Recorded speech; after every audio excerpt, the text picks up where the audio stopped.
Hello students, so today we are learning on the microbial degradation of hemicellulose, which is also known as the mineralization process of hemicellulose. So first of all આપણે એ જાણવું પડે કે hemicellulose શું છે. What is the hemicellulose? Okay, તો hemicellulose is a group of complex polysaccharides that are found in the fibers of plant along with other polysaccharide like cellulose છે, pectin છે કે જે પ્લાન્ટના અને એના સેલ વોલમાં અને એમાં આવેલા હોય છે. સેમ એઝ હેમિસેલ્યુલોઝ પણ એક કોમ્પ્લેક્સ પોલિસેકેરાઇડ છે જે પ્લાન્ટના ફાઇબર્સમાં આપણને જોવા મળે છે. Okay, hemicellulose consist of a heterogeneous group of carbohydrates. It consists of a heterogeneous, not a homogeneous group of carbohydrates. Okay, the structure and physicochemical property of polysaccharides are very different from each other. Like cellulose હોય, પેક્ટિન્સ હોય, એમાં બધા અલગ અલગ carbohydrates છે. એમાં હિટ્રોજીનસ હોય, homogeneous carbohydrates હોય, તો બધામાં સ્ટ્રક્ચરલ અને ફિઝિયોકેમિકલ પ્રોપર્ટીઝ છે એમાં વેરિએશન આપણને જોવા મળે છે. Now the hemicellulose are not structurally related to cellulose, nor do they contain the same building blocks. Okay, structurally બંનેમાં વેરિએશન છે. સેલ્યુલોઝ અને હેમિસેલ્યુલોઝમાં શું વેરિએશન છે તો કે ભાઈ એમાં સ્ટ્રક્ચરમાં થોડું મોડિફિકેશન છે. ઓકે, આપણે ડિટેલમાં આગળ પછી સ્ટડી કરીએ. They are partially soluble in water or alkali. Hemicellulose are mostly mixed polymers, whereas cellulose is a homopolymer of glucose. આપણે આગળ જ વાત કરી કે ભાઈ હિટ્રોજીનસ છે, not a homogeneous carbohydrates presence નથી. જ્યારે સેલ્યુલોઝમાં શું છે તો કે હોમોપોલિમર છે. કોના તો કે ગ્લુકોઝના. Okay, apart from arabinogalactan, all other hemicelluloses have a short side chain and a low molecular weight. કે ભાઈ હેમિસેલ્યુલોઝ અમુક એક્ઝામ્પલ છે. એમાંનું એક છે એરાબિનાગેલેક્ટાન, જેમાં શું છે તો કે એની પાસે શોર્ટ સાઇડ ચેઇન છે અને લો મોલિક્યુલર વેઇટવાળી છે બાકી બધામાં. Okay, the hemicelluloses consist of either pentose or hexose. Pentose કહેવાય તો કે ઝાયલોઝ છે, એરાબિનોઝ છે, પેન્ટોઝ છે, પછી ગ્લુકોઝ છે, મેનોઝ છે, ગેલેક્ટોઝ છે, એવા હેક્ઝોઝ છે. આ બધા કમ્પોનન્ટ્સ છે, મોલિક્યુલ્સ છે, એની બનેલું હોય છે શું તો કે હેમિસેલ્યુલોઝ. એઝ વેલ એઝ એમાં યુરોનિક એસિડ્સ પણ પ્રેઝન્ટ હોય છે. This polysaccharides absorb water and function as a storage and supporting substance in plant. તો ભાઈ એનું ફંક્શન શું છે, એ પ્લાન્ટમાં શું કામ પ્રેઝન્ટ છે તો કે ભાઈ એ સ્ટોરેજ તરીકે અને અમુક સબસ્ટન્સ હોય એને સપોર્ટ કરે છે. વોટર છે એનું એબ્ઝોર્બન્સને એવું કરે છે. ઓકે, નાવ આપણે હેમિસેલ્યુલોઝ છે એની ડિગ્રેડેશનની વાત કરીએ છીએ કે ભાઈ માઇક્રોબિયલ ડિગ્રેડેશન આપણે એનું જોવું છે તો ફર્સ્ટ આપણને એનું સ્ટ્રક્ચર ખબર હોવી જોઈએ તો આપણે એનો ડિગ્રેડેશન ઉપર છે એ મૂવ કરી શકીએ. તો આપણે એનું જે સ્ટ્રક્ચર છે એ ડિટેલમાં સ્ટડી કરીએ તો કે ભાઈ હેમિસેલ્યુલોઝ છે consist of 50 to 3000 sugar units અને એ પણ કેવા હોય છે વેરિયસ, બરાબર, હિટ્રોજીનસ છે એટલા માટે. Hemicellulose is a amorphous in structure. Cellulose પણ એવી રીતનું સ્ટ્રક્ચર હોય છે સેમ એઝ હેમિસેલ્યુલોઝનું પણ છે. Not crystallize as a cellulose. Cellulose કેવું છે, ક્રિસ્ટલાઇન છે, જ્યારે હેમિસેલ્યુલોઝ છે એ ક્રિસ્ટલાઇન સ્ટ્રક્ચર નથી. એનું કન્સિસ્ટન્સી છે કે એનું જે છે એ ક્રિસ્ટલાઇન નથી. Okay, more susceptible to hydrothermal extraction and hydrolysis. Okay, ના હવે એનું સ્ટ્રક્ચર જોઈએ તો હેમિસેલ્યુલોઝ છે એ ક્લાસિફાઈડ થયું છે અમુક ડિફરન્ટ ગ્રુપ્સમાં. કહેવાય તો કે ભાઈ xylans, mannans, glucans on the basis of the primary sugar residue in the backbone. કે ભાઈ આપણે વાત કરીએ કે ભાઈ એના જે શુગર રેસિડ્યુઝ છે એ વેરી કરે છે. જેમ સેલ્યુલોઝમાં કેમ ગ્લુકોઝ છે એમાં આવી રીતના એમાં ઝાયલાન ને મેનાઝ ને બધા છે એમાં થોડોક વેરિએશન જોવા મળે છે. અને જે રેસિડ્યુ છે એનું જેનું શુગર બેકબોન છે એમાં વેરિએશન જોવા મળે છે. એની અકોર્ડિંગ એને અમુક ગ્રુપમાં ક્લાસિફાઈડ કર્યું છે. કેવા તો કે ઝાયલાન છે, મેનાઝ છે, ગ્લુકાન્સ છે. ઓકે, તો હવે એ કઈ રીતનું છે આપણે આગળ જોઈએ તો કે પહેલાં તો ભાઈ જે હેમિસેલ્યુલોઝ છે એનું સ્ટ્રક્ચરમાં કેવું તો કે ઝાયલોઝ, મેનોઝ, ગ્લુકોઝ એવી બધી ગેલેક્ટોઝ એવી શુગર્સ છે એ પ્રેઝન્ટ છે. તમે સ્ટ્રક્ચર જોઈ શકો છો એનું કે સ્ટ્રક્ચર કેવું છે. ઓકે, હવે પ્લાન્ટની આપણે વાત કરીએ કે પ્લાન્ટની જે પ્રાઇમરી સેલ વોલ હોય છે તેની અંદર હેમિસેલ્યુલોઝ પ્રેઝન્ટ હોય છે along with pectin, cellulose fibres. તો એ કઈ રીતના અરેન્જ હોય છે એ તમે આ ઇમેજમાં જોઈ શકો છો. ઓકે, નાવ આપણે વાત કરીએ કે ભાઈ ક્લાસિફાઈડ થયું છે ઝાયલાનમાં, ગ્લુકાનમાં ઓન ધ બેઝિસ ઓફ જેના બેકબોન રેસિડ્યુ છે, શુગર રેસિડ્યુઝ છે એના અકોર્ડિંગ. તો હવે આપણે બધા જે ક્લાસીસ છે જોયેલું કે ભાઈ એમાં વેરિએશન શું છે, કેમ કે હવે આના અલગ અલગ વેરિએશન સ્ટડી કરશો તો એની ઉપરનું ડિગ્રેડેશનની ઇફેક્ટ કેવી છે એ પણ આપણે આગળ ડિટેલમાં સ્ટડી કરવાની છે. તો એ આપણને ખબર પડે કે ભાઈ આના સ્ટ્રક્ચરમાં આવું વેરિએશન છે, એના સ્ટ્રક્ચરમાં વેરિએશન છે, એને ઓન ધ બેઝિસ ઉપર એને ક્લાસિફાઈડ કર્યું છે. ઓકે, તો એ જ રીતની એની ડિગ્રેડેશનની પણ ઇફેક્ટ હશે જે પણ વેરી કરતી હશે on the basis of classes. Okay, તો હવે ઝાયલાન છે એનું સ્ટ્રક્ચર કેવું છે, તો કે xylans are a group of polysaccharides consisting of β1,4 linked xylose sugar. Linkage કેવું છે, β1,4 અને શુગર કહે તો કે ઝાયલોસ શુગર રેસિડ્યુઝ હોય છે with side branch of alpha arabinofuranose અને alpha glucuronic acids. Okay, that contribute to the cross linking of cellulose. કે હવે આ જે ઝાયલાન છે એની ફર્ધર કેટેગરાઇઝ થઈ છે એના 3 ક્લાસીસમાં. કયા તો કે ભાઈ ગ્લુકોરોનોઝાયલાન, એરાબિનોઝાયલાન અને ગ્લુકોરોનો એરાબિનોઝાયલાન્સ. આ 3 ક્લાસીસમાં એને ફર્ધર કેટેગરાઇઝ કરવામાં આવી છે. તો કે xylan does not have a repeated structures. A common feature of xylan is the O2 linked xylose residue often found as a substituent of feruloyl arabinofuranosyl side chains. Okay, મોઝ આ જે substitute છે એની આખી side chain હોય છે, પણ એમાં variation ક્યાં તો કોઈ O2 લિંકેજ છે ને જે ઝાયલોઝ રેસિડ્યુઝનું એમાં જ તમને વેરિએશન જોવા મળે છે અને એના બેઝિસ ઉપર એને ફર્ધર કેટેગરાઇઝ પણ કર્યું છે. Most xylans are acetylated to various degrees specially in dicot secondary walls. The acetyl groups are attached to O3 of xylose residue and a lesser extent to O2. કે પોઝિશનમાં જે છે એ ક્યાં હોય તો કે એસિટાઇલ ગ્રુપ ક્યાં હોય તો કે O3 ઝાયલોઝ રેસિડ્યુ ઉપર. ઓકે, હવે નેક્સ્ટ ક્લાસ કયો તો કે ભાઈ મેનાઝ. તો એનું કઈ રીતનું છે સ્ટ્રક્ચર, તો કે mannans are a group of β1,4 linked polysaccharide where the backbone consists of entirely of mannose unit. આમાં કયો છે કે મેનોઝ રેસિડ્યુ હશે અને લિંકેજ β1,4 હશે. Mannose have been much studied as a result of their role as seed storage compound. કે ભાઈ વધારે સ્ટડી શું કામ તો કે ભાઈ એ સીડ સ્ટોરેજ કમ્પાઉન્ડ તરીકે છે એનો રોલ પ્લે કરે છે, but they are found in variable amount in cell walls. Okay, mannans in yeast consist of alpha 1,6 linked backbone and alpha 1,2 and alpha 1,3 linked branch. કે ભાઈ yeastમાં જે આનું જે અરેન્જમેન્ટ છે એમાં વેરિએશન જોવા મળે છે. ઓકે, હવે નેક્સ્ટ તો કે ભાઈ ગ્લુકાન. તો glucan are polysaccharide compounds of glucose units linked by glycosidic bond. આમાં કહ્યું તો કે ભાઈ ગ્લુકોઝ છે એઝ અ બેકબોન રેસિડ્યુ છે. Okay, glucan in hemicellulose are either xyloglucans or β1,3 or 1,4 glucans. Okay, in the form એ રીતનું હોય છે. Xyloglucans are polysaccharides consisting of β1,4 linked glucan units substituted with xylose molecule. Okay, now the β1,3 or 1,4 glucans are β1,4 linked glucans with interspread single β1,3 linkage. These mixed linkage glucans are dominated by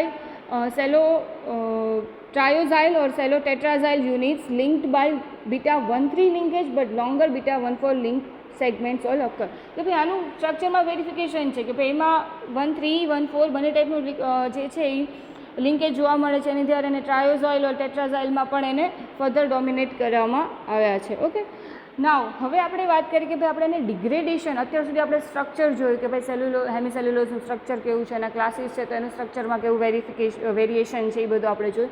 તો આપણે એના degradation ઉપર move કરીએ. તો હવે કોઈ પણ આપણે માઇક્રોબિયલ ડિગ્રેડેશન કરવાનું હોય કોઈ પણ કમ્પાઉન્ડનું, ભાઈ સેલ્યુલોઝ હોય, હેમિસેલ્યુલોઝ હોય, લિગ્નિન હોય, વોટએવર જે પણ હોય, તો એમાં શું થાય તો કે ભાઈ એમાં માઇક્રો ઓર્ગેનિઝમનું ઇન્વોલ્વમેન્ટ હશે. બરાબર, હવે માઇક્રો ઓર્ગેનિઝમનું જો ઇન્વોલ્વમેન્ટ હોય તો માઇક્રો ઓર્ગેનિઝમ પાસે એવું કંઈક સ્પેસિફાઈડ હશે કે જેની ઇફેક્ટ જોવા મળતી હશે. બરાબર, તો શું હશે માઇક્રો ઓર્ગેનિઝમ પાસે તો કે ભાઈ એન્ઝાઇમ્સ. એની પાસે પર્ટિક્યુલર કોઈ એન્ઝાઇમ્સ હશે જે શું કરશે તો કે આ ડિગ્રેડેશનમાં ઇન્વોલ્વ થશે અને કમ્પોનન્ટ હશે અને ડિગ્રેડ કરશે. તો હેમિસેલ્યુલોઝ છે એના ડિગ્રેડેશન માટે હેમિસેલ્યુલેસિસ કરીને એન્ઝાઇમ છે એ રિસ્પોન્સિબલ છે. ઓકે, તો આમાં શું હતું કે ભાઈ hemicellulose are a group of enzyme. એક ગ્રુપ ઓફ એન્ઝાઇમ છે, પર્ટિક્યુલર એન્ઝાઇમ નથી વર્ક કરતું એની ઉપર. That specifically degrade only hemicellulose. શું કરશે? સ્પેસિફિકલી હેમિસેલ્યુલોઝને ડિગ્રેડ કરશે. Their activity on glycosides are also frequently capable of hydrolyzing the short chain or monosaccharide chain from the backbone chain of hemicelluloses. Okay, the variable structure and organization of hemicellulose require the combined action of many enzymes for its complete degradation.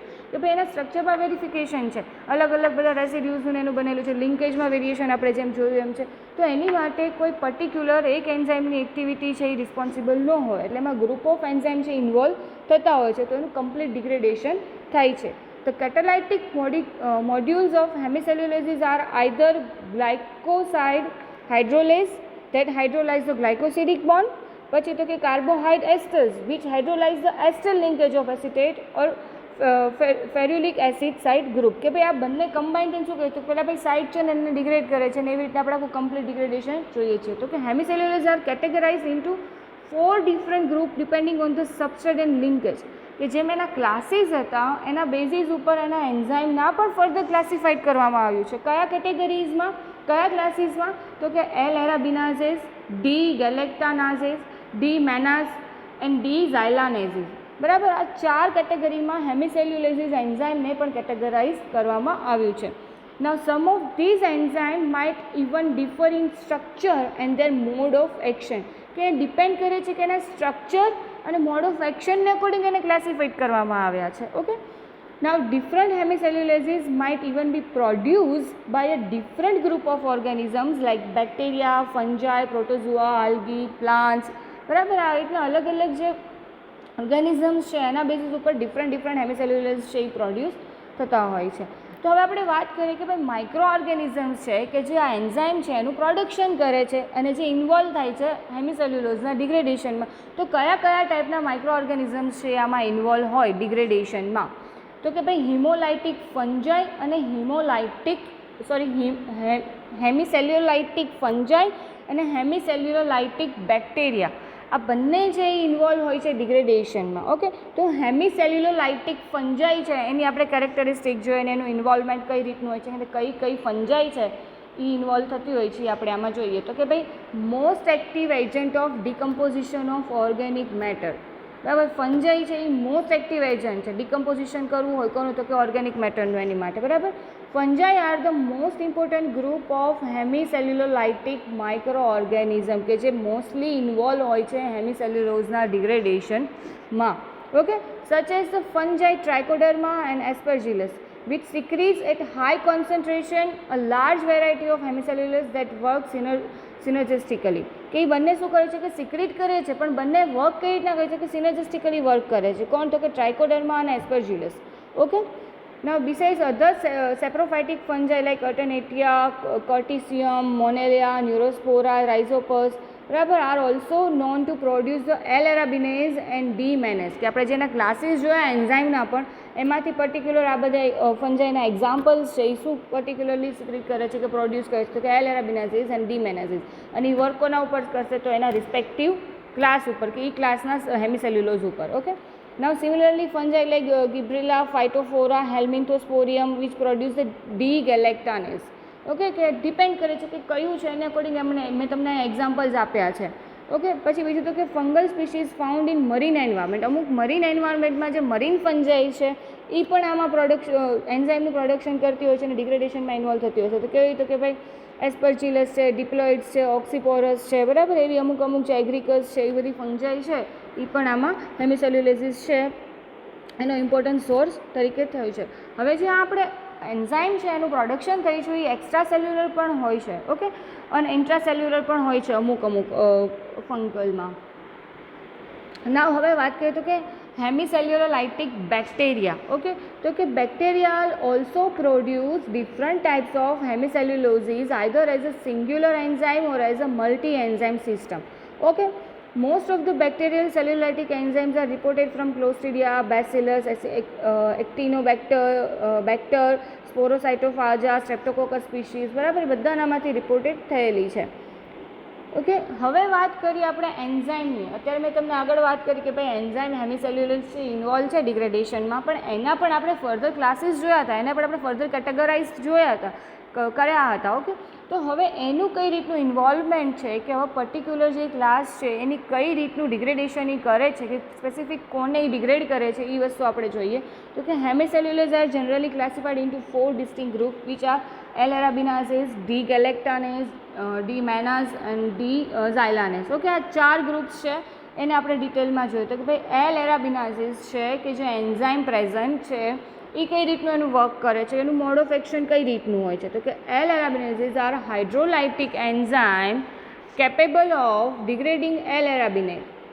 કે જે કયું cellulose આપણે હેમિસેલ્યુલોઝ છે કે ભાઈ L એરાબિનાન્સ છે એને specific આ એન્ઝાઇમ છે એ શું કરે છે, હાઇડ્રોલિસિસ કરે છે. Okay, including both of the alpha 1,3 linked L-arabinofuranosyl appendages of the L-arabinine and the 1,4 linked L-arabinofuranosyl residues of the linear chain કે બંનેને કરે છે includingly. Okay, most L-arabinases of fungi origin are usually secreted extracellularly into the medium in which the organism is grown, but intracellular L-arabinases have also been found to exist. Okay, next okay, D-galactanases. The D-galactanases are hydrolytic enzymes capable of degrading D-galactans and L-arabina D-galactans. કે આ ટાઈપનો હેમિસેલ્યુલોઝ હોય તો એને કોણ હાઇડ્રોલાઇસિસ કરે છે, તો કે D-galactanases. Two distinct types of D-galactanases are known that are specific for 13 and 14 beta-D-galactopyranosyl linkage કે ભાઈ જે 13 અને 14 નો લિંકેજ છે એને ડિગ્રેડ કરતા હોય છે. ઓકે, યુઝ્યુઅલી એના બેઝિસ ઉપર ડિસ્ટિંક્ટલી બે ટાઈપ પાછા ફર્ધર કર્યા છે. Usually produce extracellularly in response to the carbon source of the culture medium. Okay, next is D-manase. The D-manases are hydrolytic enzyme which capable of hydrolyzing the 14 beta-D-menopyranosyl linkage of D-manase and D-galacto-D-manase કે ભાઈ સ્ટ્રક્ચરમાં જે આ specific linkage છે એને hydrolyse કરે છે આ પર્ટિક્યુલર એન્ઝાઇમ છે અને આખું જે સ્ટ્રક્ચર છે કે આખું જે હેમિસેલ્યુલોઝ છે એને ડિગ્રેડ થતું હોય છે. D-manases have been reported to be produced by various species of bacteria, including bacteria from human intestine and the rumen. Okay, next is D-xylanase, which are hydrolyzing enzyme that degrades the beta-xylan into D-xylose or D-xylose and D-xylo-oligosaccharides. બરાબર, આ જે particular છે એને શું કરે છે, hydrolyse કરે છે. D-xylans are known to occur in bacteria from marine and terrestrial environment as well as fungi, rumen bacteria and protozoa. Okay, તો આ આપણે વાત કરી ભાઈ હેમિસેલ્યુલોઝના સ્ટ્રક્ચરની, એન્ઝાઇમ છે એની એક્ટિવિટી ને એના વેરિએશન જે છે એના સ્ટ્રક્ચરની કે એનું મોડ ઓફ એક્શનની. હવે જે આખી ડિગ્રેડેશનની પ્રોસેસ છે એ પણ આપણે ડિટેલમાં સ્ટડી કરવાની છે કે ભાઈ આખું જે હેમિસેલ્યુલોઝ છે એનું ડિગ્રેડેશન કઈ રીતના થાય છે, એમાં અમુક ફેક્ટર્સ પણ ઇન્વોલ્વ થતા હશે તો એ કયા કયા ફેક્ટર્સ છે, બરાબર, એ બધું આપણે નેક્સ્ટ લેક્ચરમાં ડિટેલમાં સ્ટડી કરીએ.